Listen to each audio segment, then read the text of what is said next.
Whispered sorrows, a couple's struggle. I woke up to the sound of my husband's voice muttering something.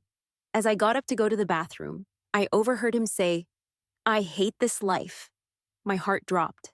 Why would he say that? What did he mean? We've been together for 5 years, and I thought we were happy. Now, I wasn't so sure. I'm 26, and my husband is the same age. We got married last July, eloping because it was cheap, but we plan to have a ceremony when we can afford it. I came into his life pregnant with my first child, and now we have another of our own. Our lives seem perfect, but his words this morning shattered that illusion. I confronted him right away, asking why he said such a thing. He looked surprised, telling me he had thoughts he couldn't control. It stung, but I apologized, hoping to ease the tension. That's when he finally admitted it.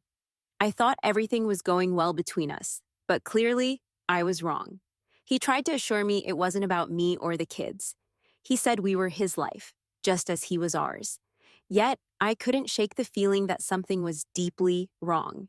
He doesn't go out much, except for fishing or golfing, and I always encourage him to go. I want him to feel free and have time for himself, but maybe I've been doing something wrong. Maybe he feels trapped. I remembered our past arguments about therapy. He had been before and found it useless. Every time I suggested it, he got angry. This morning was no different. He said therapy never helped him and wasn't worth it. He was stonewalling me, refusing to talk, and it hurt. When I tried to understand what he was thinking, he accused me of being condescending. It was like hitting a brick wall. He laid on the couch, ignoring me. When I turned to walk away, he snapped, "What?" But I had no response. I had tried to talk, but he didn't even hear me. I started to doubt myself. Was I overreacting? My past traumas made me fear the worst. I sat down with him and poured out my heart. I told him I was scared and needed to understand what was going on in his mind. I admitted my own fears and struggled with communication. I asked for his patience and honesty. To my surprise, he finally opened up. He revealed that he felt lost and overwhelmed. The pressure of being a husband and father weighed heavily on him. He didn't want to disappoint us, but he felt like he was failing. He didn't know how to cope, and the thought of going to therapy brought back bad memories. We talked for hours, and he finally shared things he had kept bottled up for years.